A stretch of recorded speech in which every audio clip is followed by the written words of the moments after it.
My name is Greg, and I am 32 years old. I have been married to my wife, Emily, who is 30, for 5 years. It is hard to believe how much has changed in just the past year. The woman I thought I knew inside and out now feels like a complete stranger. When we first met, we seemed to have the same values and goals. We were both established in our careers, and life felt like it was on the right track. I chose to go to a trade school where I learned a highly technical skill. It took years of hard work, grinding through terrible entry-level jobs, to build my reputation in coding. Over time, my work ethic and skills became more valuable than a fancy degree. Emily, on the other hand, has a graduate degree and a management position. Early in our relationship, the differences in our career paths created what I thought was harmless tension. I used to vent to her about the frustrations of dealing with middle management. To me, they were often just obstacles, making it harder for people like me to do our jobs. Emily, however, saw middle management as a necessary piece of the puzzle, directing resources and people. She would defend them, even though she never met my managers, saying things like, "They see things you cannot." Eventually, I stopped sharing my work complaints with her. It was easier that way. I always had the sense that Emily quietly judged me for not pursuing a 4-year degree. Early in our relationship, she encouraged me to go back to school, but when I explained the financial burden it would create, she dropped it. We both came into the marriage debt-free and earning similar incomes, so there was no immediate pressure. 2 years ago, I landed a great job. The owner of the company valued me, and I finally had a boss who understood how to manage people like me. My income increased significantly, and I earned 50% more than Emily. My manager gave me the freedom to excel, and for the first time, I felt truly appreciated at work. Life seemed good. The first 4 years of our marriage were mostly happy. We went on dates regularly, enjoyed shared hobbies, cooked together, and even read books and watched movies as a team. Then the lockdowns hit, and everything started to unravel. Our home is spacious, with extra rooms we plan to use for kids someday. When we started working from home, I already had an office set up, and we converted one of the spare rooms into an office for Emily. We both telecommuted, but our approaches could not have been more different. I treated working from home like a regular office job. Every morning, I would shower, shave, put on a suit, and head into my office. Emily, on the other hand, rolled out of bed in sweatpants, ate breakfast, and hopped onto her iPad to handle emails between rounds of Candy Crush. I guess I saw it as work from home, while she saw it as working from home. The proximity started creating distance. Emily left her office door open during her numerous meetings, while I kept mine closed for focus during my single daily Scrum meeting. One day, she accused me of hiding something by closing my door. That accusation stung, but I tried to explain it was for concentration. She did not seem convinced. Our shared hobbies fell by the wayside. Emily dismissed my attempts to reconnect with a casual, "We see each other all day already." I thought the tension was temporary, but I was wrong. When her company began reopening offices, she eagerly volunteered to be part of the in-office team. I understood her excitement to escape the house, but things changed even more after that. Emily started spending more time with her coworkers, staying late for drinks or gatherings. She became secretive, cold, and distant. Our marriage felt more like a roommate arrangement. Last month, she handed me her old iPad and asked if I could wipe it clean so she could gift it to her niece. I agreed without much thought, but when I turned it on, I found her messaging app still logged in. What I saw made my blood freeze. There were messages, photos, and videos of her and her boss. They had been having an affair for 2 months. I felt like my whole world shattered in an instant. Numb, I copied everything to a secure cloud storage and reached out to a lawyer. I did not confront Emily right away. My lawyer advised me to remain calm and gather evidence. He also recommended hiring a private investigator. Over the next month, we built a solid case, with more photos, videos, and text messages proving her infidelity. Last night, something inside me snapped. When Emily came home, I confronted her. I told her I knew about the affair with her boss. Instead of remorse, she turned mean and condescending. She accused me of being emotionally absent and dismissed my career achievements as unimportant. She laughed in my face when I mentioned divorce, claiming she would get half of everything regardless. "That is not a marriage," I told her. She laughed again. "This is the 21st century, Greg. A woman can have her cake and eat it too." That comment pushed me over the edge. I slept in my office that night, and the next morning, I met with my lawyer. The papers were ready, and I told him how I wanted them served. He advised against making a spectacle, warning it could backfire in court. But I was too angry to listen. I ordered a custom cake with an edible photo of Emily and her boss embracing, along with the words, "Here is your cake. Eat it," and icing. The process server delivered the cake and the divorce papers to her office. When she opened the box in front of her coworkers, chaos erupted. She screamed, knocked the cake to the floor, and fled the scene in tears. Her coworkers were horrified, and my phone started blowing up with calls and messages from her and her family. Now, hours later, the initial satisfaction of my revenge is fading, replaced by doubt. My lawyer warned me this stunt could hurt me in court. Did I go too far? Only time will tell. I cannot express how grateful I am for all the support I have received this past week. It has been a whirlwind, but the kindness from others has truly kept me grounded. My boss even extended my requested time off from 1 week to 2, which was incredibly thoughtful of him. During this time, I have taken several steps to secure my financial and personal situation. I split our savings evenly, set up a separate account in my name, adjusted the autopay for the mortgage, and froze my credit, all on the advice of my lawyer. To start, I should mention we do not have children. Additionally, I have begun seeing a therapist who specializes in infidelity. I have only had 2 sessions so far, but they have already helped me feel much more centered. There are still moments of sadness and anger, but they are not as intense as before.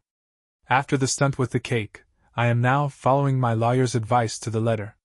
He gave me some wisdom that has stuck with me. You can be happy, or you can be right.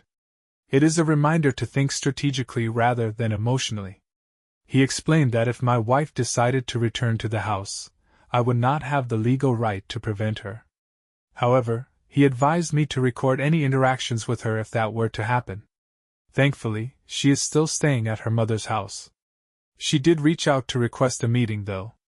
My lawyer suggested that any conversations take place in his office, with both of us having legal representation present.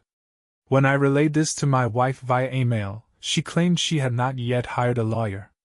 My lawyer then advised me to have witnesses and to record the meeting if it happened at home. I informed her of these conditions, and she surprisingly agreed. On Saturday, 2 mutual friends joined me as witnesses. We set up our phones to record and sat at the kitchen table. When my wife arrived, she awkwardly tried to hug me, but I stopped her with a raised hand. As we began, she appeared genuinely apologetic. She described her actions as if she had been watching someone else's life unfold rather than living her own. She admitted it was thrilling and gave her a rush. Then she asked if I wanted to know why she did it. I told her I was not interested. Despite my indifference, she felt compelled to explain. She said that when she returned to the office after it reopened, she grew close to 3 female coworkers. 2 of them were divorced, and all were slightly older than her. They seemed to influence her heavily, filling her head with ideas about how she deserved more in life. They constantly questioned her about our home life. Apparently, the ringleader, based on my wife's stories, decided I must be intimidated by educated people due to my early career struggles with management. This woman told my wife that I was a submissive man and that she needed a more dominant partner in her life. According to them, I would be upset if I found out but would ultimately fall in line. My wife's work situation has become chaotic. For now, she still has her job, but just barely. The day the cake was delivered, several coworkers saw it, including her boss and her so-called friends. Her boss immediately ended the affair, stating that all communication between them would now be through email, and that he would involve a third party if she ever tried to meet with him alone. The 3 women who had influenced her turned on her, publicly criticizing her behavior. Other colleagues chose to steer clear of the drama altogether. Then she dropped another bombshell. Her former friends were now blackmailing her.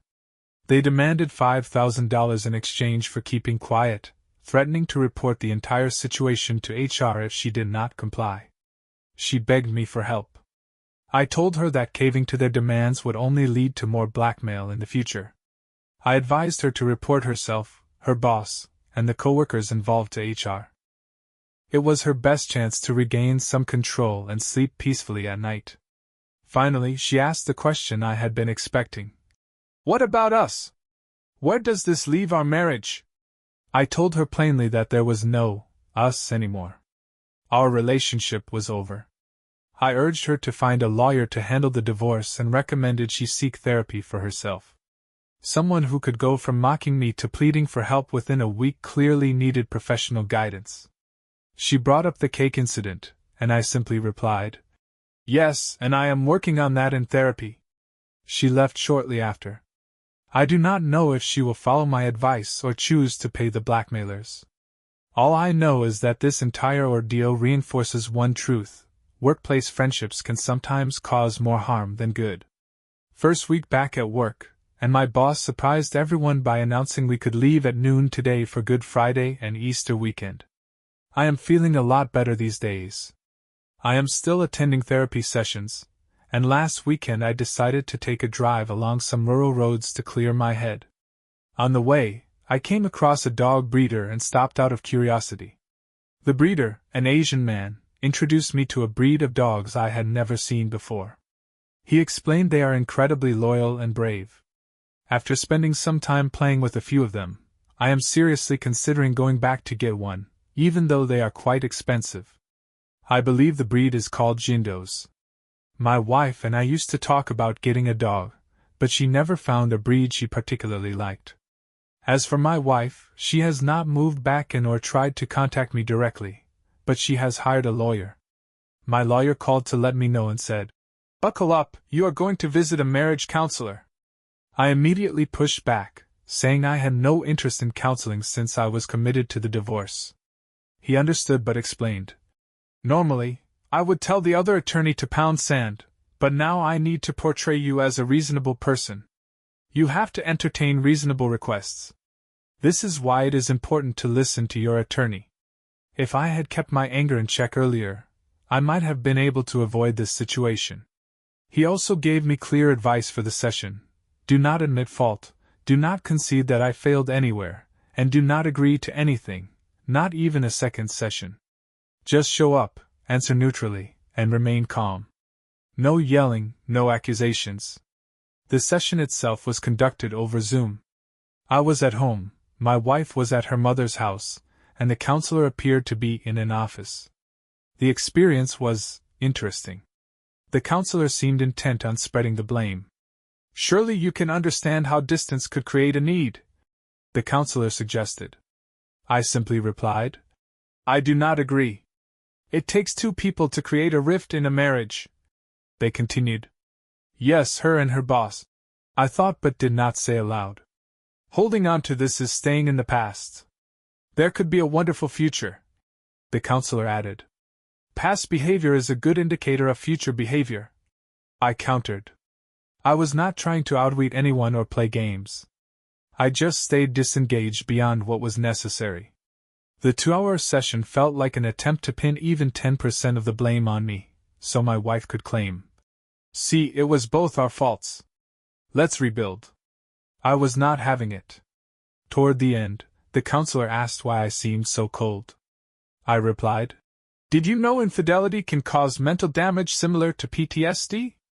The counselor said, "I have heard something like that before."